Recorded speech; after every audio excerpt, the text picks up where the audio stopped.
Ayan guys, magluluto na naman tayo ng pusit kasi may paayuda si Mayor. Si Mayor pala. May paayuda siya. So, lutuin natin siya guys. Inihaw na hindi tayo gagamit ng uling as usual. This time, iba naman po ang proseso. Let's go! So, ito guys, yung binalot na natin sa dahon ng saging as usual. Ganyan lang po ang proseso. Ibalot muna natin sa dahon ng saging. Yan.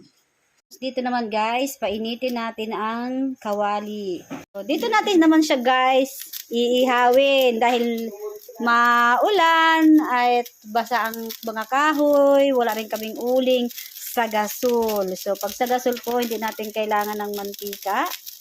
Yan, basta painitin lang po natin ang kawali. Since po inihaw siya, no mantika included. English yun ha. Guys, dahil mainit na siya, ilalagay ko na po itong ating binalot na pusit. So, dyan lang po natin siya iihawin. Tapos, ang gagawin lang po natin dyan, pagkalagay natin, istatakpan natin. Ito guys, pwede pa dito ang isang piraso paano, pero ito pa lang ang nababalot ko sa takpan natin. Yan. Tapos, mahinang apoy lang guys. Hayaan natin siyang uminit. Yan. Diyan ka lang. So, after few minutes na po guys, is na-steam na siya o na-ihaw-ihaw na siya, ganyan eh. O, diba? So, balik ka rin na natin. So, tatlo guys yung nilagay ko kasi kasya pa siya. Pero kung may malaki-laki pa kayong kawali, edi pwede nyo na pagsabay-sabay. Binili ko nga pala guys is kalahating kilo lang. At maliliit po yung pinili ko kasi mas mura po yung maliliit. So, ito ay hindi pa po. So, ganyan lang siya guys pag ihaw. Diba? Palagay nyo ba kailangan nyo pa ba ng uling? Gusto nyo mabilis maluto, tapos umuulan, diba? Hindi kayo makapag-ihaw sa labas. So, sa gasol na lang. Ayan. Diba? Gasol. Maluluto din yan.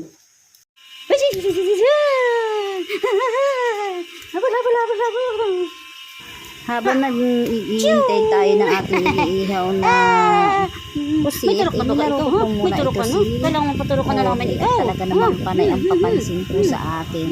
Si harot-harot yan siya eh. Gigil ko, tragis ka, masakit. Joke lang naman, pis na tayo. Para malibang-libang tayo Check habang natin tayo guys, kung okay na. nag-iihaw ng ating pusit. Yan guys, pawis na siya. At feeling ko okay na yan siya. Kahit ganyan na guys ang dahon niya. Ito namang pusit na ito ay madali pong malutoan. Sa katunayan niya ito kinakain ng hilaw. Kumakain po ako ng hilaw nito. Nung ako ay nasa Japan kasi alam kong sariwang-sariwa talaga siya. Dito kasi sa atin sa Mindoro madalang na yung sariwang isda kasi nga malalayo ng mga pinanggagalingan. So, ito guys, binaligtad lang natin, hindi pa siya luto. Takpan ulit natin.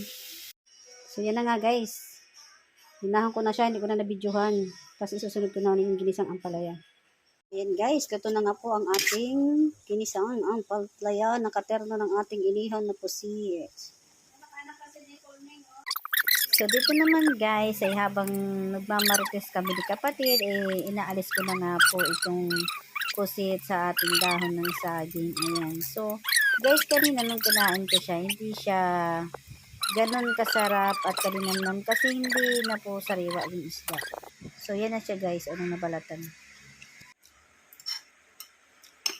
Ayan po ang ating taga-tikim for today's video. Ang aking ampalayang napaalat daw kasi hindi ko naman hinugasan yung ampalaya. O talagang mapait talaga siya. At yan ang ating inihaw na pusit. O diba? Pag ito guys natikman nyo malinamnam kahit yan mo lang palaman. Abangan nyo yung uso ni kapatid mamaya.